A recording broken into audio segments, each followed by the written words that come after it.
sort of work gives me life. I really see this as both a professional mission as well as something that is very close to my heart. The next step is, though, how can we address this so it doesn't continue to happen?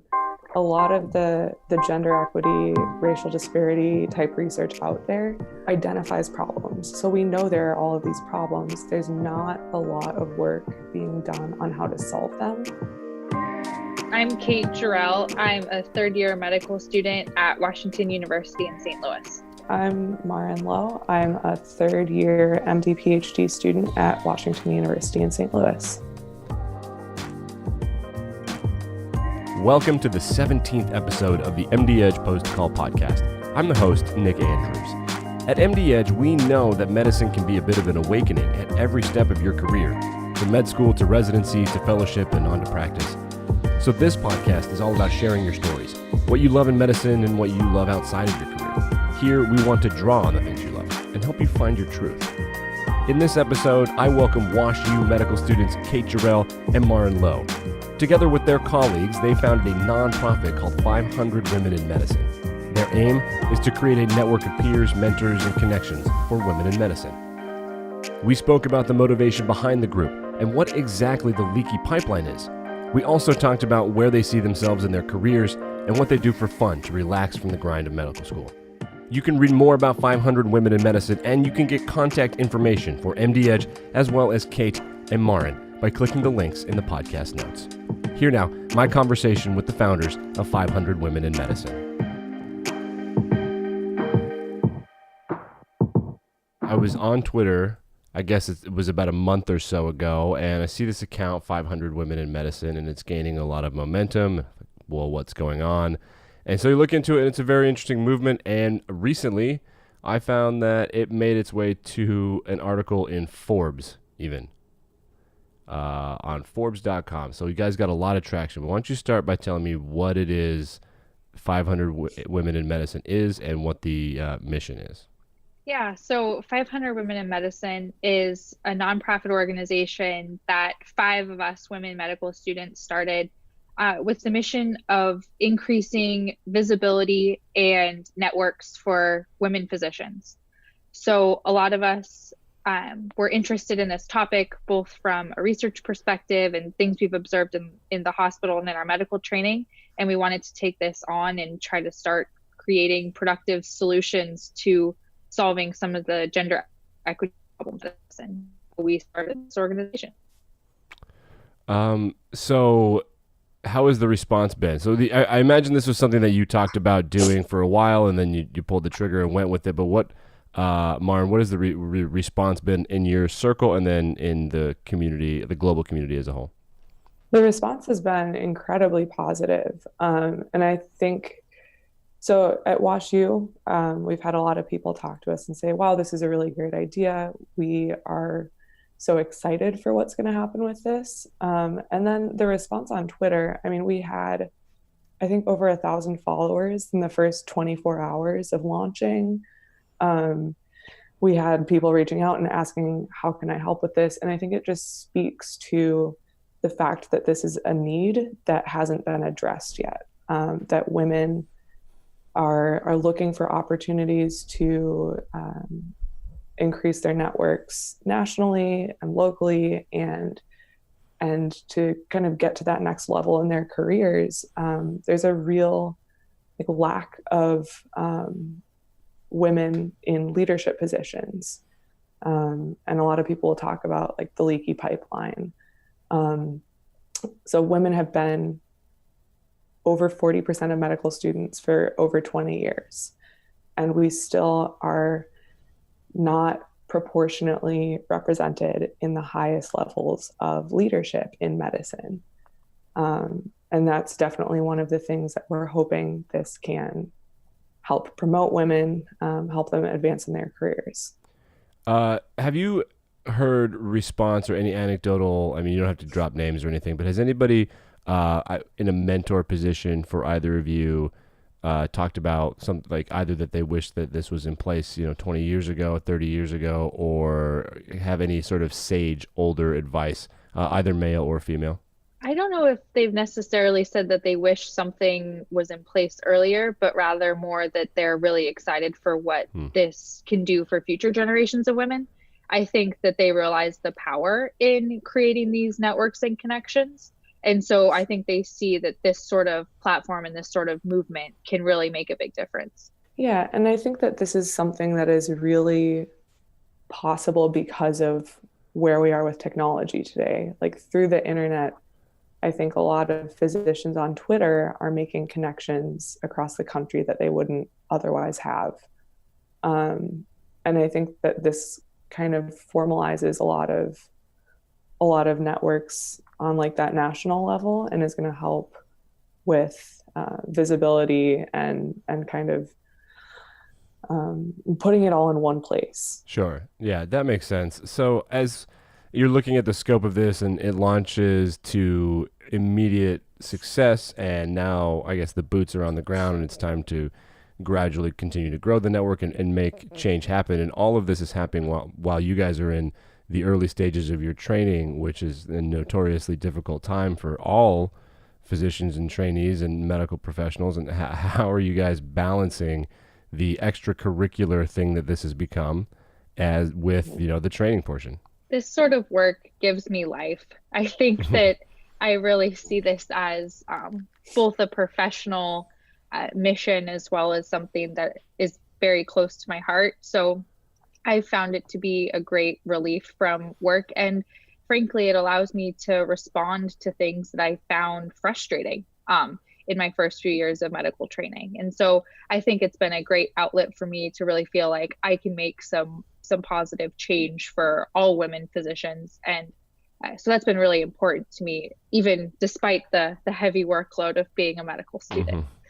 Absolutely. And I think it's, like Kate says, it's seeing that positive change. A lot of the work that we're doing, we don't feel like we're making an impact right away. Sure. Right? Like I am 6 months into my PhD program. And I don't feel like I've, done a lot yet.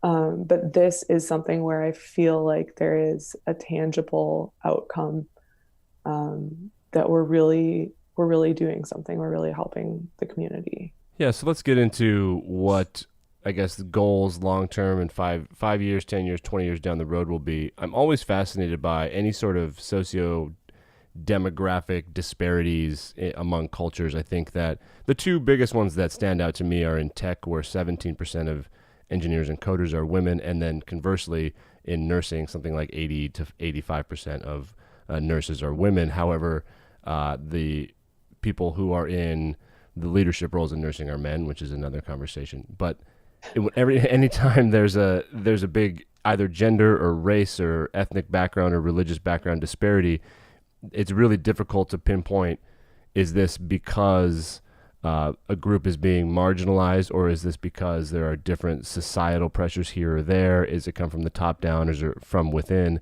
And as you guys mentioned, women, 40% of medical students on average, and now for like multiple years in a row, it's been the majority of medical students have been women. So at what point do you think along the timeline where like you can look back and say, okay, now it's the disproportionate amount of men in leadership roles is a statistical outlier because women have been the majority for X amount of years? Does that make sense?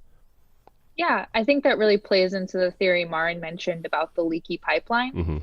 And our thought on that is really that we are not seeing representation at the rates we would expect, given how long women have roughly been in equivalent positions in medical school. And that theory is called the leaky pipeline, Sure. Meaning that we're losing women in the talent pipeline at every stage of promotion and advancement. And I think that's something that 500 Women in Medicine is directly trying to take on. We really see that when you think about these things like promotion and advancement for faculty especially, they use things like national reputation, speaking opportunities, those sorts of things that all build national reputation and ultimately lead towards more promotion and advancement. So women are inherently at a disadvantage, being part of that more minority group when it comes to those sorts of promotion and advancement decisions, because they're not being asked to speak at conferences in proportional rates. And so by creating this organization and trying to create a database of women physicians that conference organizers can use, members of the media can use, we really hope to take that on to really give visibility to this group of people that has a lot of talent and potential. Yeah, absolutely. I think in terms of our near future kind of 1-year goals, is obviously to build out this database for conference organizers and the media. And then over time, increase kind of our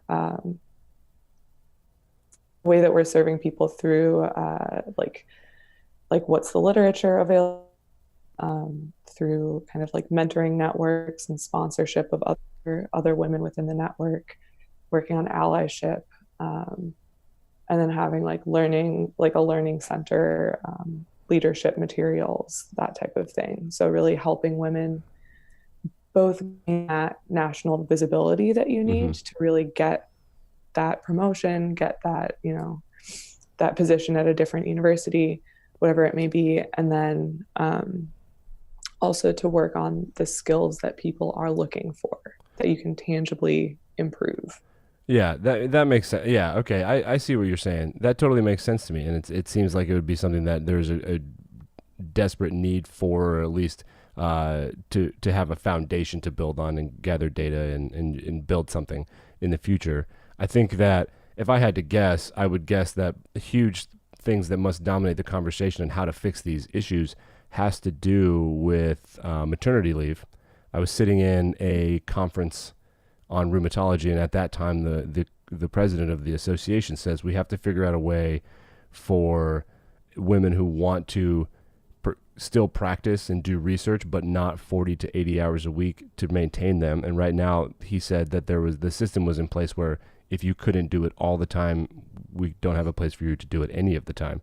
And to me, you're losing talent for someone who, it would be really difficult. I mean, I'm not a parent, but I imagine having to choose between literally your 2 babies.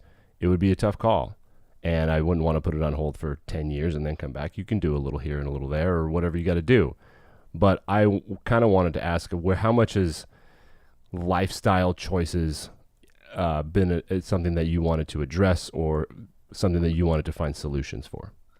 I think that the data really shows that these gaps in leadership, in pay, those sorts of things are present regardless of the lifestyle choices that people make.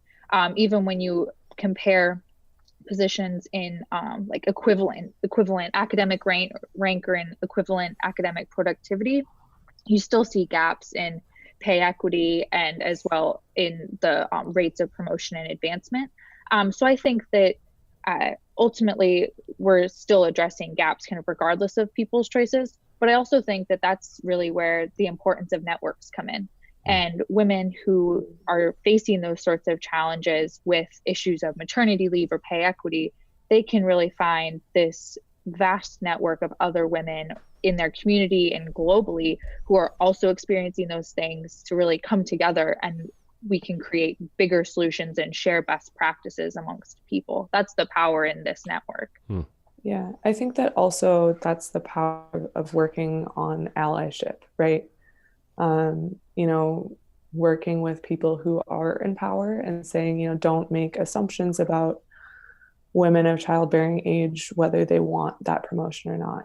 Don't count people out until you've asked them, what their goals are. There's a lot of, I think in the business world, there's literature about mommy tracking people and just assuming that within 5 years or 10 years, she's going to want to take maternity leave.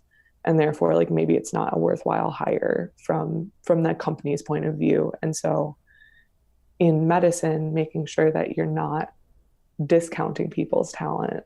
Sure.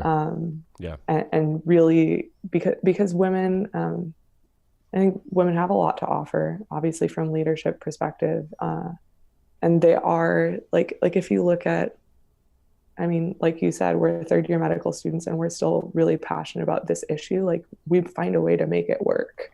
Sure. And that's something I see in a lot of my female colleagues. And that wraps up the 17th episode of the MD Edge Post Call podcast. Remember, you can find more information about 500 Women in Medicine, and you can follow Kate and Maren on Twitter by looking at the information in the podcast notes. For Kate, Maren, and all of us at MD Edge, I'm Nick Andrews, and this has been the Post Call podcast.